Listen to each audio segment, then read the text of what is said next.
Aviation Marketing Hangar Flying, the community for the best sales and marketing professionals in the aviation industry.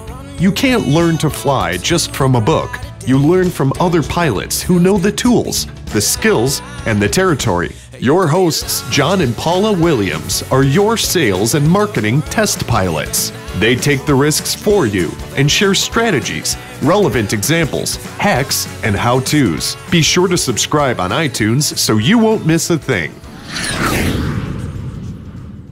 Welcome to Aviation Marketing Hangar Flying, episode number 47. Today we're doing our book club discussion, and with us we have Jean Clow of Great Circle Aviation, Catherine Creedy of Communication Strategies, John Wenrick of Centrex Construction, and of course John Williams of ABCI. And we're really happy to have all of these folks here to talk about what was actually a really good book.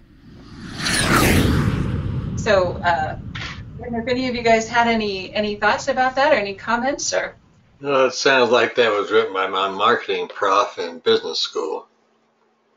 Really? I thought your marketing prof in business school was a little bit less than direct response, but.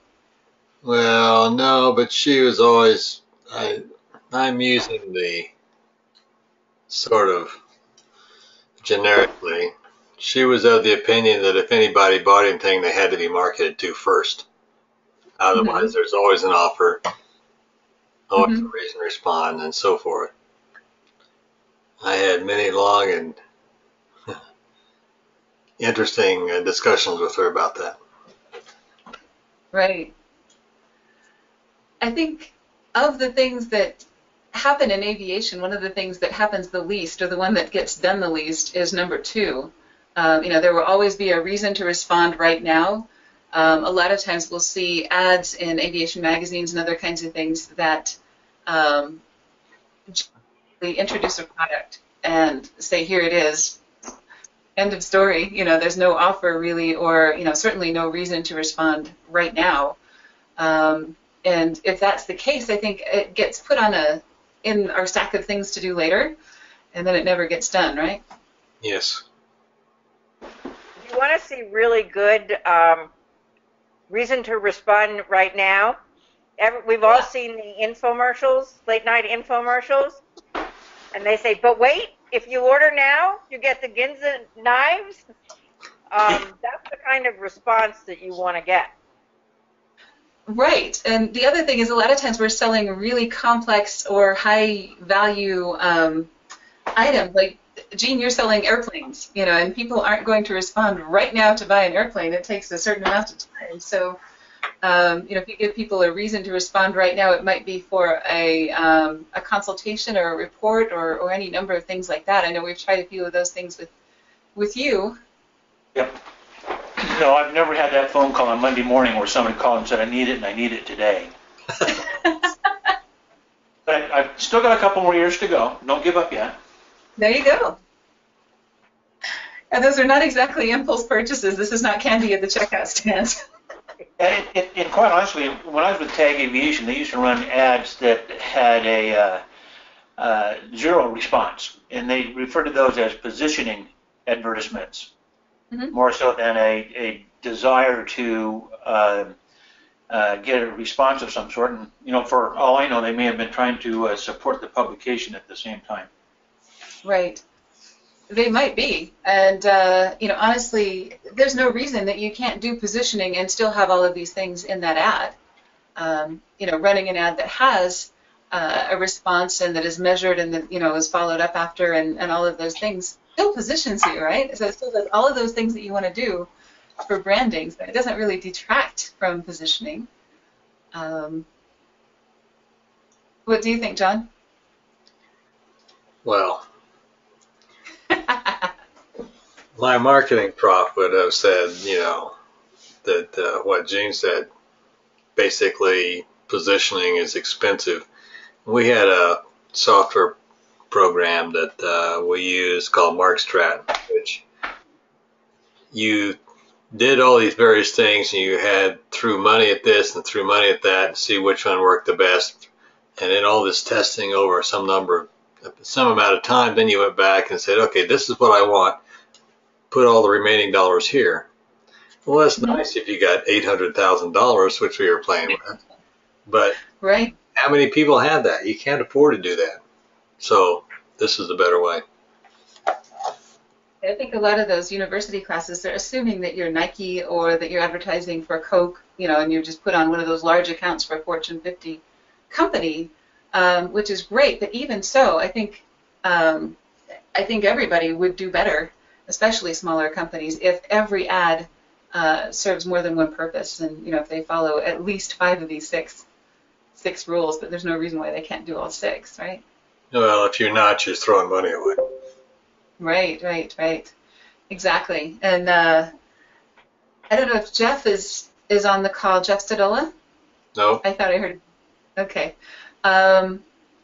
He does, when he does his test flights, marketing test flights, this is really what he's looking for. And I know he's got his own version of this, where he's looking for, is this ad likely to be successful? And these are the factors that he's likely to be looking into. So that is cool. All right, next thing. Let me see if I can advance the slides without. Okay, 9 lead magnet examples. In our lead magnet, one of our lead magnets is a list of 17 lead magnets. So we have some different ones, but these are the ones that Kim Walsh Phillips included in her book. And a lot of these are different. They're not things that I would have thought of. So this is cool. Anybody tried any of these or thought about any of these? Well, we've tried a couple. I think we've done a guide, we've done a blueprint, we've done a checklist, we've done an ebook, and we've done webinar registration. So we've done 5 of the 9.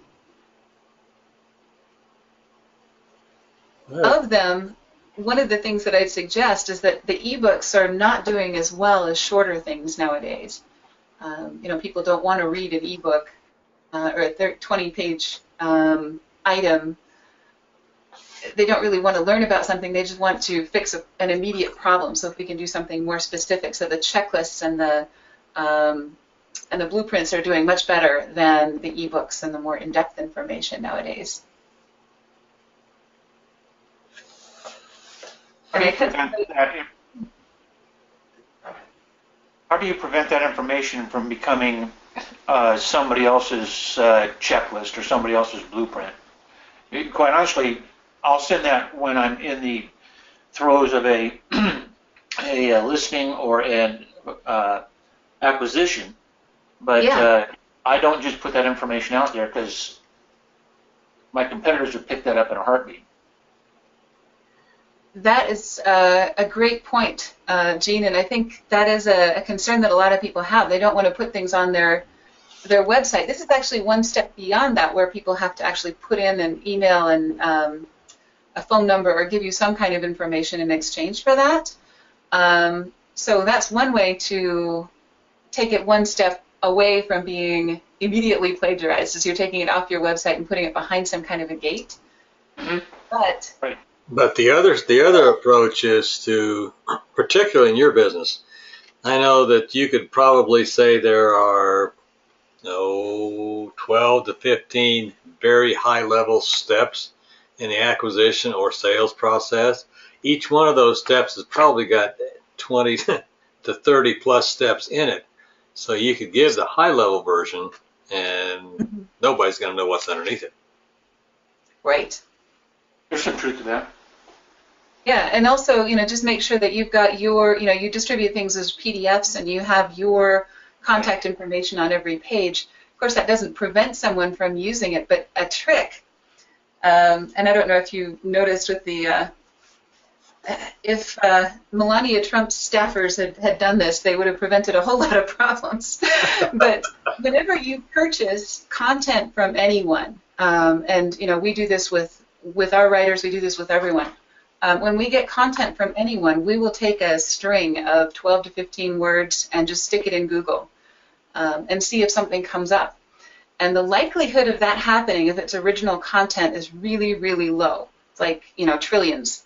So, depending on how many words you pick, and, it can't be something that's a direct quote. But we do that on a fairly regular basis with our content because some of the other aviation marketing companies, and I won't mention any names, will rip off our stuff. And we see it show up on their website. And usually all it takes is just a quick email saying, you know, we've noticed that you've published this on this date. We had published it 2 years prior. You know, here's our here's the page that we think it probably came from. You may not be aware that someone may have copied this, so you know we try to be nice about it, but they're always very, very embarrassed, and they tend to not do that again for a couple of months until they hire somebody new who tries it again. So far, we haven't had to take the next step, which is have our attorney contact them. Right. So everybody seems to be straightforward and not going out of their way to do that. Right. Yeah. There's also I got that phone call over my company name, and I didn't lose that one.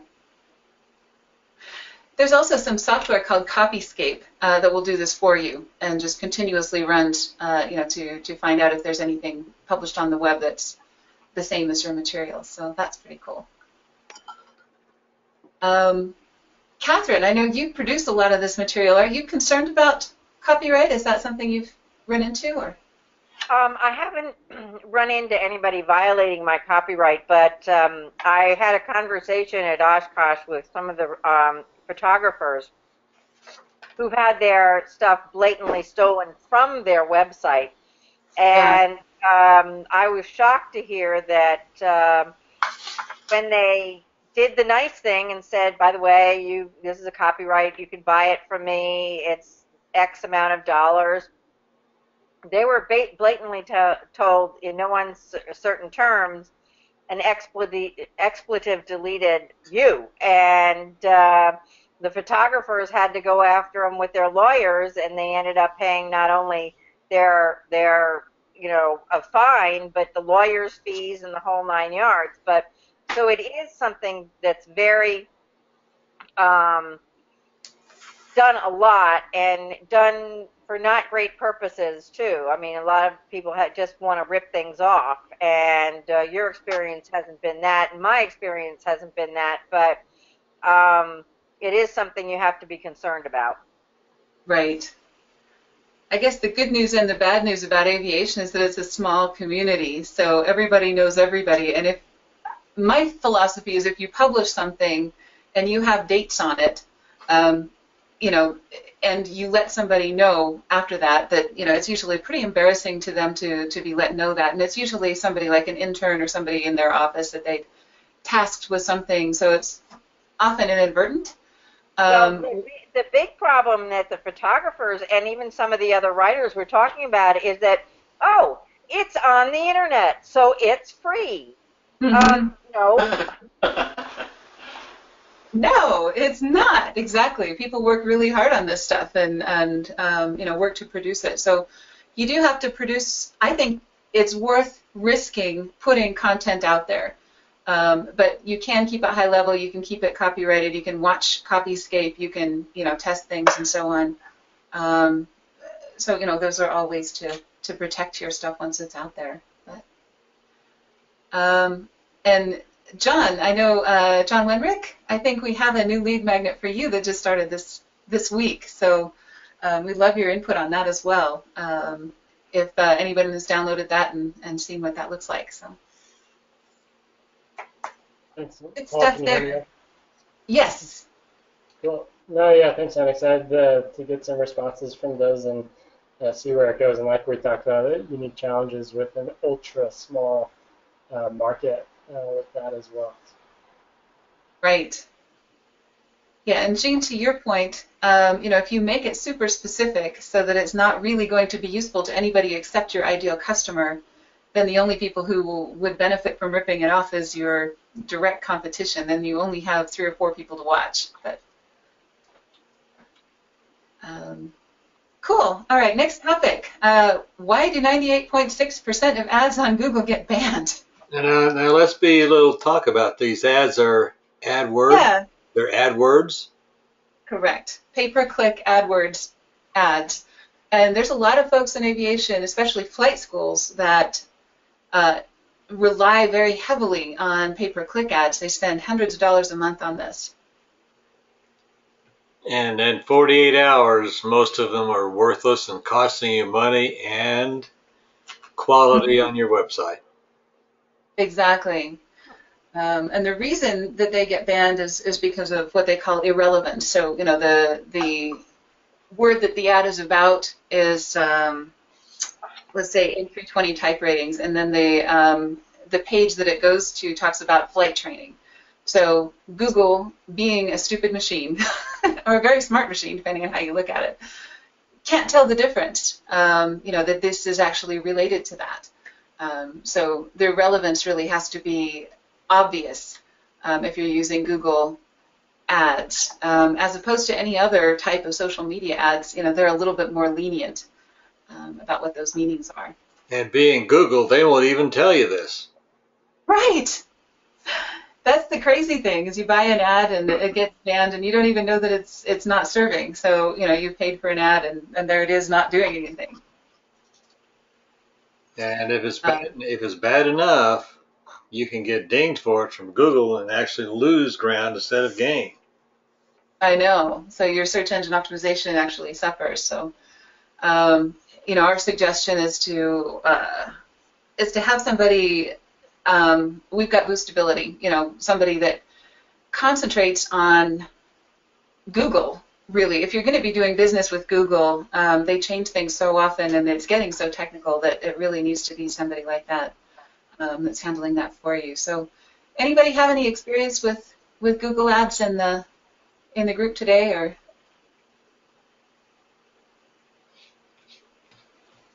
Sounds like we'll move on. So, all right.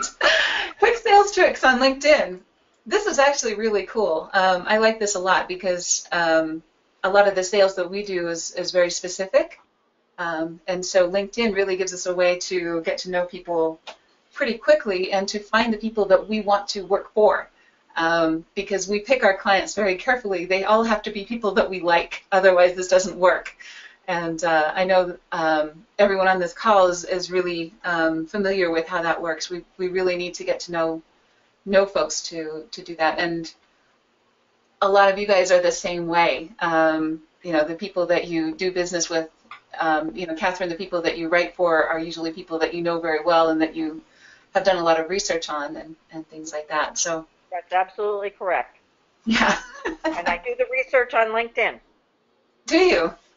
I know you post a lot on LinkedIn. You're probably one of the most prolific people that I know. So maybe you could talk a little bit about your technique and how it works for you. Well, a long time ago, I decided to learn about social media. I basically brought myself kicking and screaming into social media because I thought, new task I don't want to learn. But if you're going to have any type of brand, it's absolutely essential. Mm-hmm. And one of the things, and I had been collecting LinkedIn articles for a while, and December and January are very slow months for me. So I decided one December that I would do nothing but LinkedIn when I wasn't working on articles. Yeah. So I went through every single one of those articles that I had clipped on LinkedIn, and I adopted whatever they said if it related to me. And so I find LinkedIn is one of my most important platforms. And one of the reasons I do so much on LinkedIn is because with LinkedIn you can establish an expertise very rapidly by posting to the groups that are salient to you and posting to LinkedIn in general and writing blogs and things like that. So I actually get a lot of hits from that. Excuse me. And so the other thing about social media is it's not about creation, it's about curation, mm-hmm. which also helps build your expertise. I want to build my expertise with other aviation publications. So if I think they're going to be interested in a subject, I'll go on Hootsuite and I'll ping it out to Facebook, Twitter, and LinkedIn. Smart. Very smart. And I get a lot of retweets, and I get a lot of comments on Twitter, and not a lot of comments from LinkedIn, but that's okay. You know, people have, like you, Paula, have remarked that I do a lot on LinkedIn. And that's the whole point, to raise my visibility. Oh, yeah. Right, that is absolutely right. And John Wenrick, you've got some experience on LinkedIn as well. Yeah, ironically, the single most beneficial or successful sales tool I've used for high net worth individuals in particular in the last year is the difference between clicking the connect button on that comes up from the network page where it shows pages and pages of potential connections. If you click that, it sends the canned introduction message, which I always ignore. Yeah. If you click the person's profile and then click connect from there, it allows you to send a personalized message. And I always include my phone number in that, and I've gotten more calls immediately after sending that directly from a potential client than I have in any other medium. But it's the difference between the canned message and the personal message. And I always just say I've done business with that person as opposed to a friend or something like that, and nobody's ever questioned that. So. That is brilliant. That's what we found as well with high net worth and ultra high net worth individuals is often they will pick up the phone long before they'll hit reply. And a lot of them are in John Williams' demographic, you know, and I know it drives you crazy when people are texting when they should just pick up the dang phone, right? Yes. I mean, I get it, right? A text to say, "Are you there?" Yeah, or a quick question. But the long-winded text when you ought to be talking, just disgusting. True. Yeah, and that just makes you a real person when you've had a conversation with them as opposed to just an electronic exchange. So very smart to customize the message, very smart to include your phone number. Yeah, I think these are all really good suggestions from Kim, and you know, they worked for us as well. So we always recommend people have a top 10 most wanted customers, and you know that you follow up. You know, you connect with them, you follow up with them, you send them perhaps articles that you think would be relevant to them. You know, congratulate them on their anniversaries and things, and always change that canned message to something else, even if it's a tiny change, but you know, make sure you do that. You know, another thing is if you travel, like most of us do, it wouldn't hurt to have an updated picture, because I've met people in restaurants when we both have not met each other before and decided to meet, so we looked each other up on LinkedIn so we know who we're supposed to meet. You're not doing the funky blind date thing. I'll wear a red carnation. You walk into a restaurant and say, are you Joe? Are you Joe? I mean, you know, if you name the guy's picture, you just walk right up to it and say, it's crazy, but it works really well. Absolutely. All right. Okay, moving along. Which 4 social media does Kim think are unnecessary distractions? Google+, Twitter, Instagram, Pinterest, and YouTube. I use all 4 of those. Yeah, me too. Good. Sorry, Catherine. I do too. I don't use Google+, but I was just given a lesson at Oshkosh that I should be doing Google+. So I'll spend this December on it. Excellent. I do think that these are less vital than, you know, most of our business comes from LinkedIn, Facebook second, you know, if we were to categorize social media. Third. And then we do get a lot of press inquiries and other things from Twitter. So, you know, if you're after PR, Twitter is certainly a thing to do. And then that when I've gone to conferences with the media, where it's a meet and greet specifically, PR to media, when you ask them what social platforms they use, they get their news from Twitter, Facebook, and LinkedIn. So I've almost completely concentrated on those 3 platforms. Right, right. And Jean and John Williams, I think you two pretty much almost exclusively use LinkedIn. Is that correct? For a little bit of social marketing, I do. That's correct. Yes. Yeah. Right, and there's your demographic breakdown right there. John and Jean, Catherine and me. You and occasionally,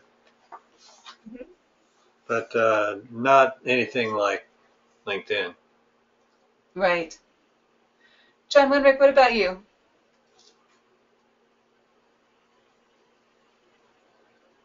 I think we may have lost him. I'm back on to unmute myself. There we are. I didn't mean to put you on the spot there. No, that's okay. In terms of the ones I consume or submit to? Both, actually. Let us know. Yeah, either both ways.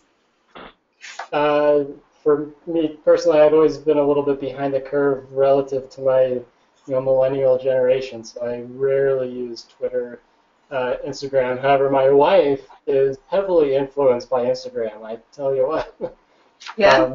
all the time. But for producing, it's 90% LinkedIn, and consuming probably 80% LinkedIn as well. Okay. Yeah, so you're right there with the guys, with the other three on the call. One thing I have found, which is kind of an anomaly in aviation, is that there is a pretty active Pinterest group for some of the vintage aircraft, and especially for aircraft maintenance. There is a pretty, it's surprising because you think Pinterest is, housewives doing cupcakes or whatever, but actually there is a pretty active group that does, here are some modifications to an aircraft, and they take pictures of those, and then they have some groups on Pinterest and Instagram that are pretty active for those purposes. So it's kind of an anomaly for the industry. So that's interesting. All right, so a 5%. I bet you'd find the same with YouTube. YouTube is great going to figure out how to do something. Yes, definitely. I think it's wonderful that you can figure out, just about anything you want on YouTube, and a lot of the aviation maintenance folks and also aircraft aviation training folks do a lot on YouTube. That's good stuff. All right, so the next section she talks about is customer retention. And I think this is really interesting because we're all always focused on marketing on new customers, but you can use social media in a lot of cases to retain customers, introduce your customers to each other, build that network, help them, use customer service and other kinds of things using social media. So, she talks about a 5% increase in customer retention can increase your profits. And she quotes the Harvard Business Review as 25 to 125% increase in profit. And from our experience, that is absolutely true, or maybe even more than that. Every customer we retain is worth a lot more than a new customer that we acquire. And it costs less to acquire. You're already there. Oh, yeah, absolutely. So, and you guys, I know, have often have repeat customers. Catherine, I know people come to you again and again. I know we do. Come to you again and again because you're really good at what you do and we're comfortable with you. So you probably write for the same people quite a bit. I do. I have 7 or 8 different clients, but I write for the same ones every time. And, somebody will be, it's good for diversity so that somebody won't be using me for a while and somebody else will. So it helps me even out the seasonality. Yeah. But also, for instance, if I have if I see an article of specific interest to one of my clients, I immediately put it up on their social media page or I immediately tweet it out or whatever and hashtag them or put their @ symbol there. And I go out of my way to find their Twitter handle. Yeah. And I always get it retweeted, and when I see them the next time or when I speak to them the next time, they always mention how much they appreciate that little effort on my behalf. They don't pay me for that, but I know that they're going to be interested. Yeah, and you know that they're going to think of you the next time they need something done. Right. Right. That's absolutely true. And Jean, you're in an interesting business because people don't buy airplanes every week. No, in fact, that was interesting because when I started out with you a few months ago, the average was 32 months for aircraft ownership. And I'm going to inquire with the multiple listing services to find out where that's changed, because I I honestly believe it's moved way to the right. Yeah, you think? That's Yeah. interesting because I was doing a story on financing at Oshkosh, and the two people I interviewed for that story, they both said the average lifespan of an aircraft for a particular owner was about 5 years. So I think you're right. Yeah, that wouldn't surprise me in today's market, well, for me, post 2004. Right. And That's Jean, true. John, here a quick question. What correlation do you find between the amortization duration? You know, we're just moving up as well, and that's tied in hand with our 5-year AM. What's the correlation there? Well, I think that's a significant part of it. The fact that airplanes over the last 4 decades have been depreciating assets, with a couple of exceptions, and very, very short exceptions, 4 or 5 year period where people were actually making money on airplanes. But if you did the long-term look, you're going to see, prior to about the last 4 or 5 years, a constant 10% reduction in average per year. The last 4 or 5 years, it's probably bumped up to 12 to 15%. Wow. Yeah. All right.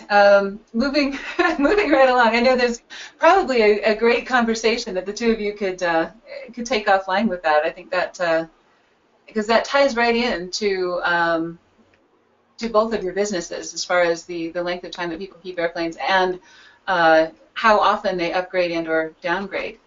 But next question from the book, you know, how important are beautiful pages, emails, ads, and other kinds of things? Opinions, thoughts? Well, it depends on where you're sitting.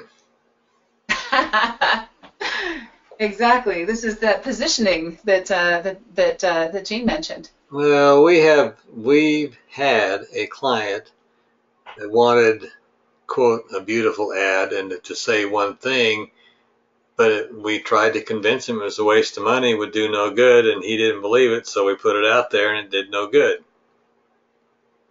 He was throwing money away, and subsequently we couldn't convince him. Yeah.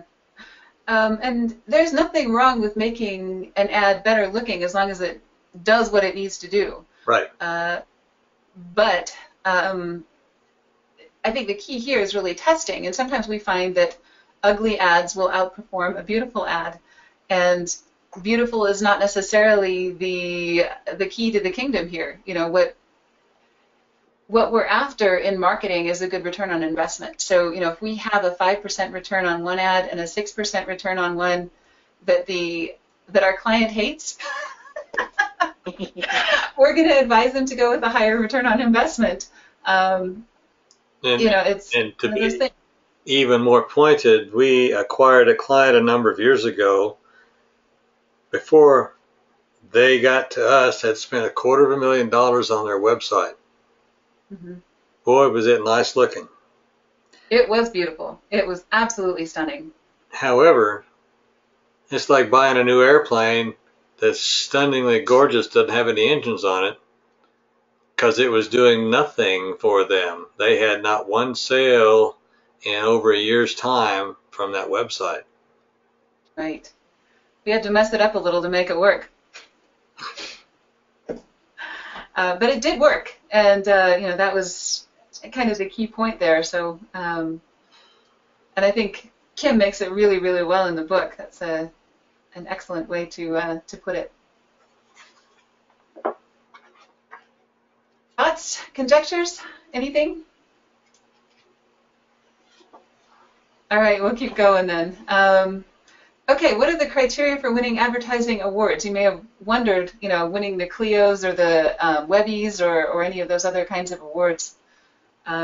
People often think that that is an indication that, you're working with a really fantastic firm if they won lots of Clios or lots of Webbies and things like that. But actually, those are not indications that those ads are doing any better than any others. It just means that they were chosen by their peers, and often that means that they buy a lot of advertising and have a lot of brownie points with the industry. Would you agree, John? And it's crazy because of the last statement there. Some of them didn't even have an ROI, much less a better one. Mm-hmm. Right. Exactly. And the sad thing is, sometimes the clever advertisements that win those awards, people will not remember what company they were from. They'll remember they really loved the ad and they react really positively to it, but they don't respond, they don't know who it was from, and it certainly doesn't directly relate to the product or service that's being advertised, right? And you can test that yourself at Super Bowl time. 2 weeks after the game, you can probably remember some ads, but you don't know what company it was or what product they were selling. Right. That is true. All right. So next month we're going to be talking about Power Prospecting by Patrick Henry Hansen. So check the event schedule for that. And I want to thank you guys for coming today. And I'd love to have you guys tell us really quickly what you do and how people can contact you. If we want to start with Gene. Certainly, it's Gene Clow with Great Circle Aircraft, and I do the aircraft brokerage business. Try to specialize in the Lear 60s through the Gulfstream 650s, and acquisitions and listings is what we do. Fantastic. Do you do Falcons as well? We do. John may have some questions for you. A little later on. All right, cool. Catherine. I'm an aviation journalist and communication strategist, so I try to enhance the visibility of my customers into a subject matter expert and teach them how to do that, whether by social media. I also write copy, so Paul and I have been working together. I write for about 6 or 7 different publications on aviation. I'm at the crossroads I'm one of the few reporters at the crossroads of business and commercial aviation. Right. So that's what I do. Fantastic. And John. Yeah, Ford and BMW can say they've built airplanes, but would you trust them with your new corporate jet? The same way many people say they've built aviation facilities, hangars, MROs, FBOs, but that's our fastball. That's what we do, and we're in it by choice. There's nobody better on the West Coast than aviation construction because we know it, and it's our passion. So we're having a lot of fun. Anybody's seen the 12-acre Atlantic Aviation FBO at PDX and Hillsborough, Aurora, all over the West Coast. We're pleased to be in the industry. Beautiful. Thank you. And we'll call that a wrap. Thanks for joining us for Aviation Marketing Hangar Flying, the best place to learn what really works in sales and marketing in the aviation industry. Remember to subscribe on iTunes and leave a rating.